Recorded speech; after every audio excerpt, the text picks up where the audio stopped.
বিকেল হলেই আমি বাড়ির ছাদে চলে আসি, আর এটা আমার ভীষণ প্রিয় একটি জায়গা।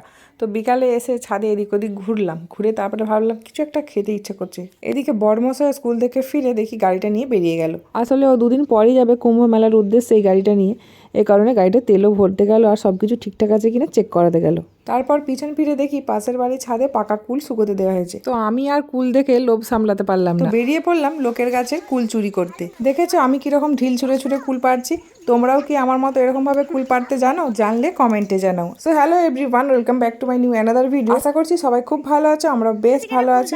তোমাদের সকলকে আমার নতুন একটি ভিডিওতে স্বাগত জানাই। আচ্ছা, এই যে আমি লোক লোক করছি, তোমাদের কি মনে হয় সত্যিই কি আমি লোকের কাছে কুল চুরি করতে এসেছি? না না, এটা হচ্ছে আমার পাশের বাড়ির এক কাকি শাশুড়িদের কুল গাছ। একদম পাশে না, একটু ভেতর দিকে, যেখানে আমাদের খামারটা আছে, প্যান্ডেল হয় ওখানে।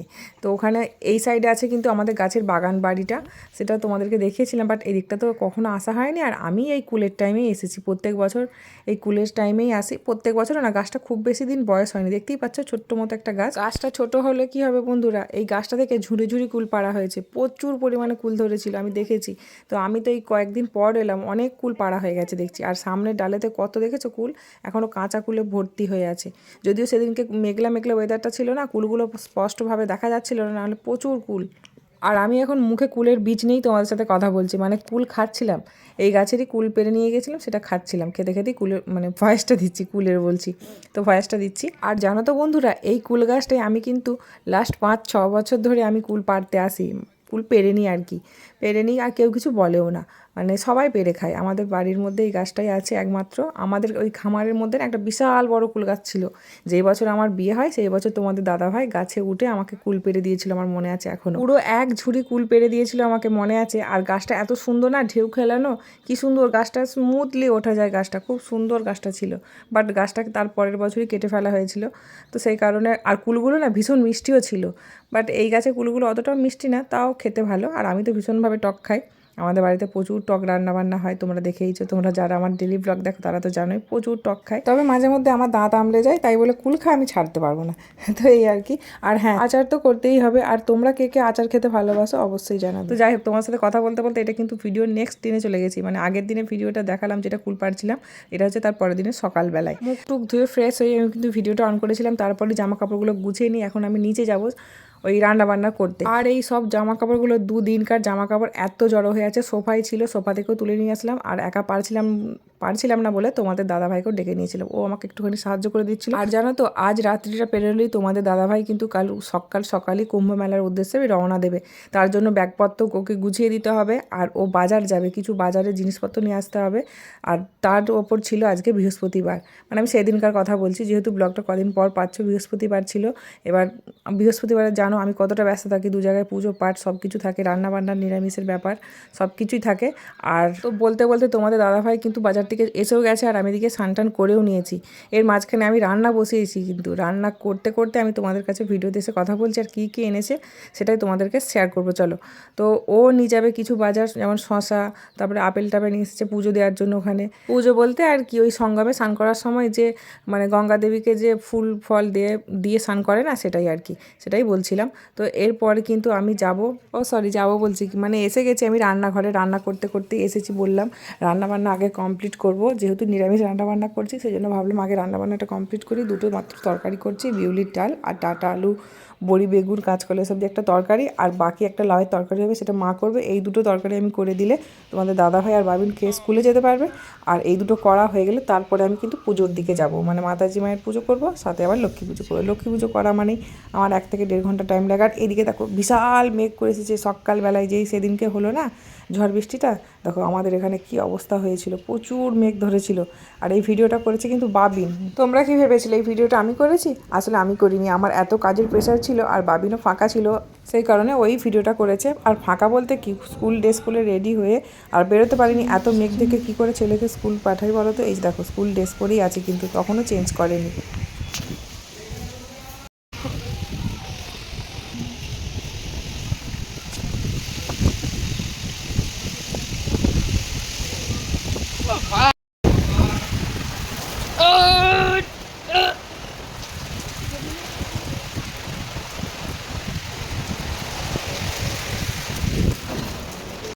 তো বন্ধুরা, এই যে সেই থেকে পুজো করছিলাম ঝড় বৃষ্টির মধ্যে, বাইরে সমস্ত জানলা দরজা দিয়ে এইমাত্র তোমাদের দাদাভাই এসে গেটটা খুলে দিল। আমি ভাবলাম তোমাদেরকে একটুখানি ভিডিও করে দেখিয়ে দিই আজকে ঠাকুরকে কেমন সাজিয়েছি, সেটাই দেখাবো।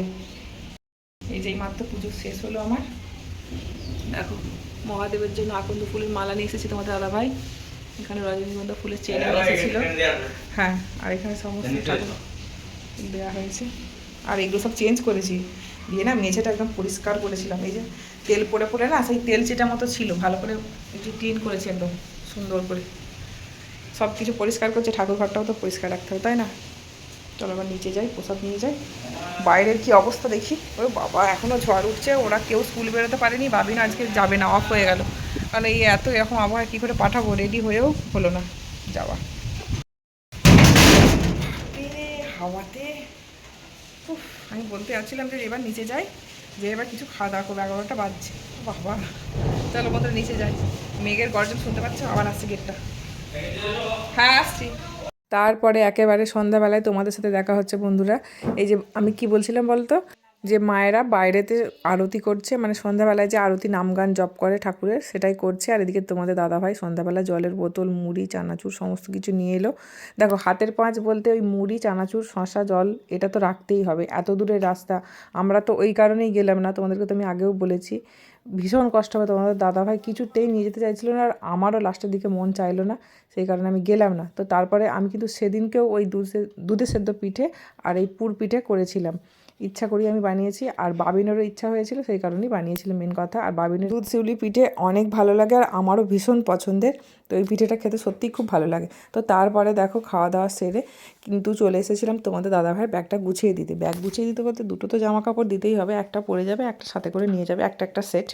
তাছাড়া আর কি, তো এমনি ব্যাটা ছেলে অতদের জামা কাপড় লাগে না।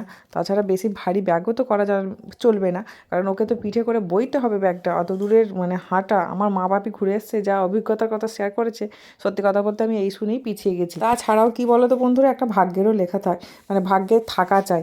আমি যে মহাকুম্ভে যাব, স্নান করবো, এ করবো, আমার ভাগ্যেতে লেখাই নেই, কপালে নেই, তো আর কী হবে। যাই হোক, আমার একটু মনটা কষ্ট হচ্ছে, তোমাদের দাদাভাই যাচ্ছে, আমার কিন্তু বেশ খারাপ লাগছে। মাঝে মাঝে কিন্তু আমি রাগ অভিমান করছি, আসলে রাগও নয়, মানে অভিমান করছি একটু। আমি মা হয়েছি বলে আমাকেই স্যাক্রিফাইস করতে হবে, ও তো যেতে পারছে। দেখো ওই যে ও জামাটা নিয়ে টানাটানি করেছিল, আমাকে হেল্প করতে চাইছিল, সব জায়গায় আমাকে হেল্প করতে আসে আর আমার কাজ বাড়িয়ে দেয়। দিয়ে একটা বোতাম উঠিয়ে দিল, নতুন শার্ট, ওটা একদিন দুদিন পরেছিল, এক দুবার। তো তারপরে দেখো বোতামটা উঠিয়ে দিল, আমাকে ওই কারণে বোতামটা বসাতে হচ্ছে। তারপরে ওকে বললাম তুমি আমার কাজ ছেড়ে গাড়ির কাগজপত্র সমস্ত কিছু গুছিয়ে নাও। তো পরের দিন সকালবেলায় যে একদম তখন 6টা বাজছে, আমরা সবাই উঠে পড়েছি, বাবিনও কিন্তু উঠে পড়েছে, পাপা যাবে বলে ওর চোখেও ঘুম নেই। তো উঠে এই যে গাড়িতে সমস্ত জিনিসপত্র তোলা হচ্ছে। একটু পরেই ড্রাইভার দাদাও চলে আসবে, ড্রাইভার কাম ওর বন্ধু, আমার হাজব্যান্ডের বন্ধু। তো ও চলে আসবে, আমাদের পাশাপাশিই বাড়ি, তো এসে গাড়িটা চালাবে আর কি। আর এদিকে সকালবেলা উঠে স্নান টান করে তোমাদের দাদাভাই কিন্তু ভোর ভোর মহাদেবকে পুজোও দিয়ে দিয়েছে। ওই যে আগের দিন আর কি আকন্দ ফুলের মালা নিয়ে এসেছিলো, সেই মালায় একটা রেখে দেওয়া হয়েছিল এই সকালবেলায় পুজো দেওয়ার জন্য। তো তারপরে আর কি ও এক্ষুনি ছেড়ে দিই, টাটা বাই বাই করে চলে যাবে, আর আমরা কয়েকদিন একা একা এখন থাকতে হবে। তো যাই হোক, ওর যাত্রাপথ খুব শুভ হোক, তাড়াতাড়ি যেন বাড়ি চলে আসে। তোমরাও প্রে করো, টাটা।